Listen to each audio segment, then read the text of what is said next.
Ese recorrido desde el Alto Valle del Cuñapirú por Ruta 12 tiene problemas de señal siempre. Está en línea para charlar de esta decisión de la Corte Suprema de Justicia en relación al reclamo de los pueblos indígenas de nuestra provincia por la Ley 4000, el doctor Julio García, a quien agradecemos la posibilidad de charlar. Julio, muy buenas tardes, ¿cómo estás? Alicia Rivas te saluda. ¿Qué tal, Alicia? ¿Cómo va el equipo? Muy bien, acá. Te buscamos ayer, pero el Alto Valle tiene esas cosas, ¿no? No había señal. Contanos un poco, estuviste participando de la Triña Chiró aquí en nuestra provincia, porque justamente había novedades en relación a este reclamo. ¿Qué pasó en relación a la ley 4000, a esta demanda que venían haciendo las comunidades? Sí, efectivamente, estuvimos en el día de antes de ayer reunidos con las comunidades indígenas en una... ¿Hola? Sí, te escuchamos, te escuchamos. Sí, una reunión muy importante que nosotros teníamos como Ahora te estamos escuchando un poquito entrecortado. No sé si vos nos escuchas bien. ¿Y te estás moviendo, puede ser? Vamos a ver si lo podemos recuperar. Ahí tuvimos algunos problemas para escucharlo. Se escucha entrecortado, ¿no? Un poco para mientras intentamos de nuevo con Julio García, que es abogado indigenista, que trabajó en muchas de las causas que desde la provincia se fueron tramitando de parte de las comunidades indígenas reclamando derechos. Una de ellas es esta, el reclamo por lo que terminó siendo la derogación por exclusión en el digesto jurídico de la Ley 4000, un expediente que comenzó ante el Superior Tribunal de Justicia en el 2009. Un expediente que está caratulado como Comunidades Guaraníes, Xgrú y otras contra el Estado provincial sobre acción de inconstitucionalidad, y que recién tuvo respuesta, una sentencia, en el 2020, el 16 de marzo del 2020, el Superior Tribunal de Justicia rechazó la acción de inconstitucionalidad y a partir de ahí el recurso que vino fue una queja ante la Corte Suprema de Justicia de la Nación, justamente, ¿no? Y la resolución de la Corte es lo que se vino a contar en estos días, en este Triña Chiró, este espacio en que las comunidades se reúnen cada mes en los últimos años para poder deliberar distintas problemáticas y distintos temas vinculados a la agenda de los pueblos indígenas en Misiones. Decíamos, esta acción de inconstitucionalidad se presentó en ese 2009 en el Superior Tribunal, ante el Superior Tribunal de Justicia, bajo el patrocinio de un abogado constitucionalista que estuvo varias veces aquí en la provincia explicándonos también lo que implica la Ley 4000, lo que implicó la derogación por exclusión de esta ley, el doctor Miguel Ángel Benedetti, que vino no solamente a hablar de estas cuestiones, sino también en varias de las capacitaciones que hemos participado aquí en nuestra provincia para dar cuenta del derecho indígena. En varias de estas capacitaciones estuvo el abogado constitucionalista para acompañarnos y un poco difundir no solamente la agenda de las comunidades, sino también contarnos acerca de lo que implica este reclamo. Vamos a intentar dentro de un ratito, entre tanto compartimos un poquitito de música y vamos a intentar a ver si podemos hacerlo a través de otro teléfono que nos acaba de pasar el doctor García, así que vamos a intentar con otra línea. Pero la idea es que hoy podamos contar qué pasa con la Ley 4000.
17:43. Ahora sí me parece que podemos escucharlo y escucharlo bien a Julio García para charlar de lo que está pasando hoy con la demanda por la Ley 4000.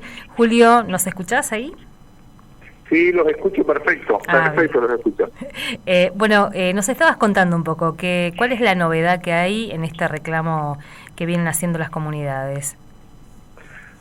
Bueno, la novedad que hay es que la Corte Suprema de Justicia de la Nación, en una medida que implica lavarse las manos concretamente, considerando que había una cuestión de orden local, que implicaba que la Corte en cuestiones de orden local no es competente, no se abocaba al tratamiento de un recurso de queja y por lo tanto rechazaba el tratamiento de un recurso extraordinario que habían planteado las comunidades indígenas en el año 2021, o sea, después de 2 años nos dice esto, referido a un planteo que se había hecho en el año 2007, en el año 2007, en donde las comunidades indígenas del pueblo Mboa Guaraní demandaron al Estado provincial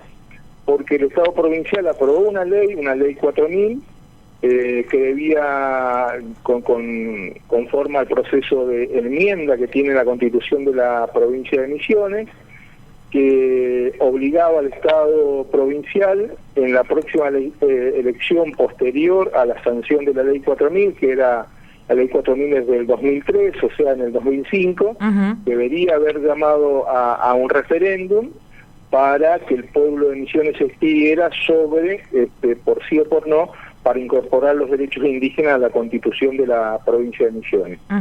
Ya había existido una resolución el órgano máximo de la provincia de Misiones, rechazando esta acción de inconstitucionalidad de parte de las comunidades indígenas contra el Estado provincial,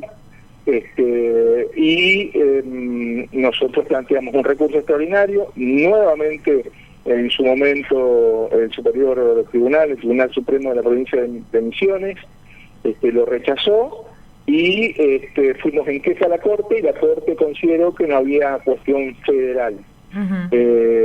Y eso fuimos a comunicar a las comunidades indígenas, este nuevo escenario, que para nosotros es una triste noticia, porque son 20 años de lucha sin haber tenido la oportunidad técnicamente de ser escuchados primero por el órgano máximo de la provincia de Misiones y después por parte de la Corte Suprema de Justicia de la Nación. Julio, ¿y qué instancias quedan para seguir reclamando por la Ley 4000? Bueno, eso estamos valorándolos. Esas instancias nosotros las estamos valorando, estamos cumplimentando con un precepto que establece el convenio 179 de la OIT sobre pueblos indígenas, una ley supralegal en Argentina, que implica primero informar a las comunidades, al pueblo Mboa Guaraní, sobre esta situación de buena fe, con tiempo, para que ellos tengan un espacio de reflexión. Hemos comenzado con este proceso en Chafariz, digamos, en una asamblea del pueblo guaraní, donde fuimos bien recibidos como siempre, atentamente escuchados, se generó un espacio de reflexión que para nosotros es importante, y estamos en ese proceso de informar de manera participativa también para escuchar a las comunidades, a los distintos referentes, a los distintos representantes de las comunidades, y en ese contexto de valoración y evaluación estamos. Para recordar un poco lo que significó lo que llaman la derogación por exclusión del digesto de esta ley, contanos eso, ¿cómo se entiende que se haya derogado una ley que no se cumplió, que se haya considerado cumplida una ley que no se cumplió, digamos? es difícil. Sí. Habría que preguntarle al excelentísimo Superior Tribunal de Justicia de la provincia de Misiones. Yo honestamente creo que haber hecho lugar a una cuestión técnica como es el digesto, que es un ordenador, no un sistema de abrogación o derogación de leyes, cómo se pudo haber tenido por cumplida una ley cuando no se ejecutó el precepto constitucional que claramente establecía la obligación del Estado de la provincia de Misiones de convocar una enmienda. Técnicamente, jurídicamente no tiene explicación. Tampoco en esto, Alicia, yo quiero ser claro, no hubo explicación en el fallo. El fallo es bastante indecoroso en ese sentido, porque a lo que se atiene el contenido, los fundamentos del fallo del Superior Tribunal de Justicia de la provincia de Misiones es a lo que dijo el procurador, el representante de la provincia, digamos, utilizaron esos argumentos y no fueron a la cuestión de fondo, que es técnicamente una omisión constitucional. Nosotros sabemos que no es algo fácil de dilucidar para los tribunales, pero era y es evidente la violación de los derechos constitucionales y de los derechos humanos de las comunidades indígenas en lo que hace a la tutela judicial efectiva, en lo que hace a al reconocimiento de este sujeto jurídico político que son los pueblos indígenas en la provincia de Misiones, el pueblo Emboá Guaraní, que como parte de una sociedad, como parte de ese pacto que es una constitución que implica un pacto sobre libertades,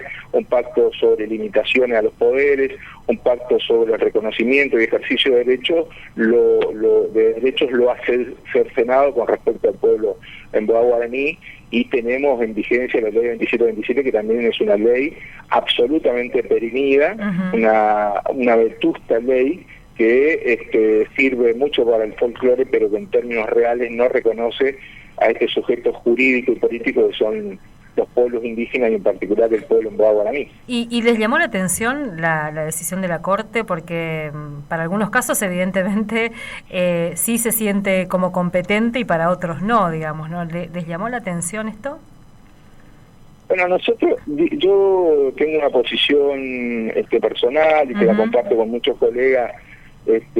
A mí me parece que la Corte Suprema de la Nación hace rato dejó de ser Corte Suprema de la Nación y se ha convertido en un partido judicial. Digamos, la mayor afrenta que hemos tenido los ciudadanos de este país es cuando se enarbolaron las banderas de la prisión preventiva y la exhibición de exfuncionarios como prenda o como ofrenda a la opinión pública de que supuestamente se estaba haciendo justicia, y se legalizó la prisión preventiva para distintos referentes políticos. Nos pareció ya ahí un atropello, un segundo atropello, que seguimos teniendo en la memoria lo que fue el suicidio del fiscal Nisman, y la Corte no dijo absolutamente nada, y ahí está la causa totalmente deslegitimada, porque ha sido una causa que no tiene resolución, porque tiene un imputado, pero que no es el autor principal de un delito que no se sabe, una Corte Suprema de Justicia de la Nación, cuyos 2 miembros fueron designados por decreto del anterior presidente Macri, una Corte Suprema de Justicia de la Nación que, para vergüenza de los argentinos, se apoderó del Consejo de la Magistratura, derogando una ley y poniendo en funcionamiento una ley derogada para manejar los recursos del Poder Judicial a nivel nacional. Digo, una Corte de la vergüenza, pero lo más vergonzoso, y vos lo acentuás de manera muy racional y muy concreta, es que esta misma Corte, que se declaró competente en cuestiones provinciales para frenar 2 procesos electorales en provincias hermanas como Tucumán y San Juan, y amenaza ahora a otras provincias, asumiendo competencias que no tiene, mediante medidas urgentes, porque eso es lo más vergonzoso, no son procesos controvertidos, sino medidas urgentes. Tardó 2 años en resolver si traía o no al seno de su de la Corte Suprema un caso de la provincia de Misiones, y después de 2 años dijo que no, pero aparte el argumento que utilizó es que era una cuestión provincial, y días, porque hay una diferencia de días con los fallos referidos a medidas cautelares, se declaró competente en cuestiones, y con un dictamen del procurador Casal en contra, no solamente que se declaró competente sabiendo que era incompetente, sino que se lo hicieron saber. Así que la verdad que este zigzagueo del partido judicial encabezado por la Corte no nos sorprende. Además hay que decir, acá parecía más que pertinente porque se trataba de alguna forma de adecuar nuestra Constitución provincial a la Constitución nacional también, ¿no? Estamos ya casi a 30 años, se va a cumplir el año que viene de la reforma constitucional, y era como la oportunidad de decir algo en ese sentido también. Sí, claro, era la oportunidad de mínimamente cumplir ese principio que se llena en la boca, que es el principio de igualdad, reconociendo la diferencia, un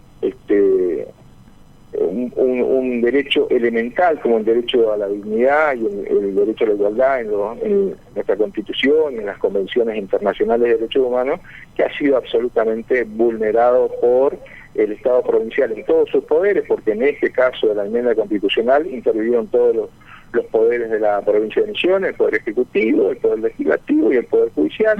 O sea, el Estado completo ha violado un mandato constitucional, y ahora la Corte Suprema de Justicia de la Nación.